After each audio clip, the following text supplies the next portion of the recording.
We were the original Will and Grace.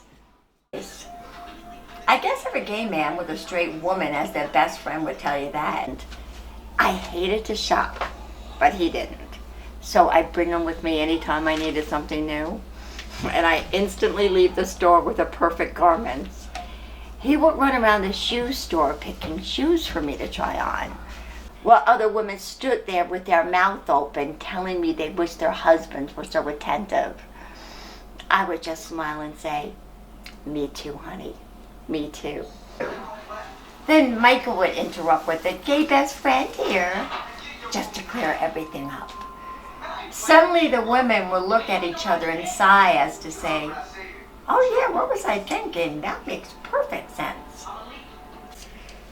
But Michael did like messing with straight women's heads, just to know he could reel them in, so we could then tell them he was gay and off the market. While the women would lose confidence in themselves, Michael's ego got larger and larger. I'm ashamed to say it was one of the nasty qualities that disturbed me about him. But I let it go, because I so badly wanted to play Grace in real life. And I didn't want to let go of my Will, no matter how imperfect he was. Then one day, interesting enough, I started to notice he was barely taking my phone calls. When I asked him about it in an email, he sent me this scathing answer saying that our friendship was over. He said I didn't fit into his life anymore. I thought it was a joke, a midlife crisis perhaps. But when my birthday came without a word and no mention about going to gay pride, I realized Michael was doing to me what he did to so many other people in his life when he got bored of them. He threw them out. And now it was my turn. But he just didn't throw me out. He threw out 30 years of Christmases together, parents' funerals. The day he walked me down the aisle to get married because my dad had recently passed. In a nutshell, he threw out our histories. And for what? That's something he only knows or tries to make himself believe. He didn't even let me receive this information to my face, which showed how little respect he had for me. But when one door closes, another may fly instantly open. You just have to be aware. And I can truly say if God hadn't sent me this angel, I wouldn't be around to tell you this. That's where Magic comes in. Now Magic is a great actor who transitioned not too long ago.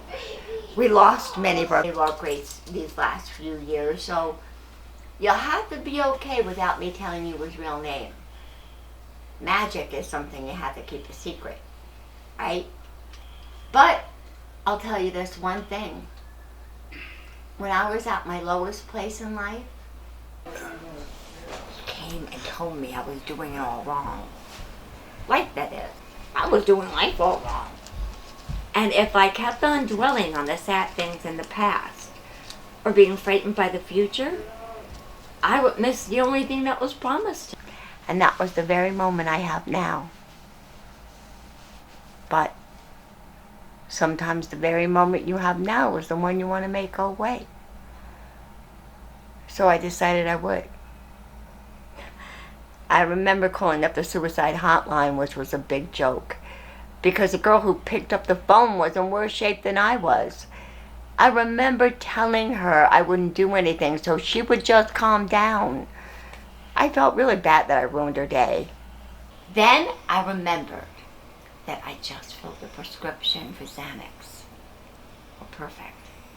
That sounds like a nice way to go out.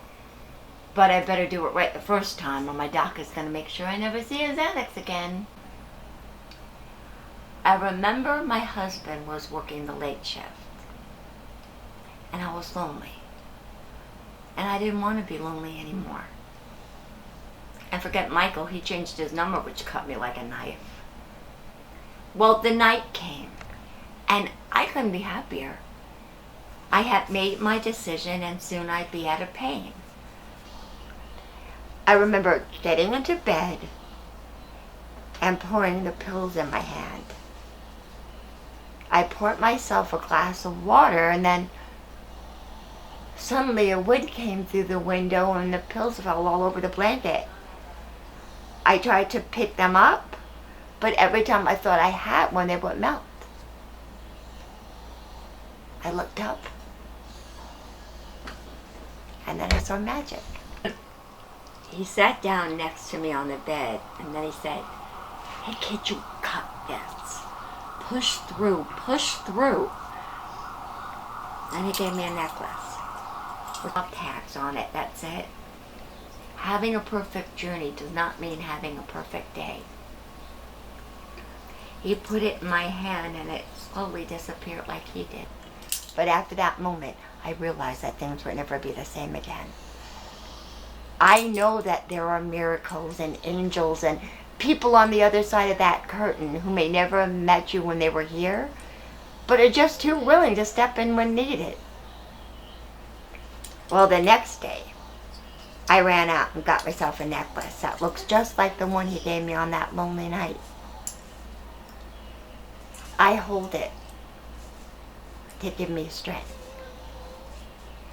I hold it to keep our connection.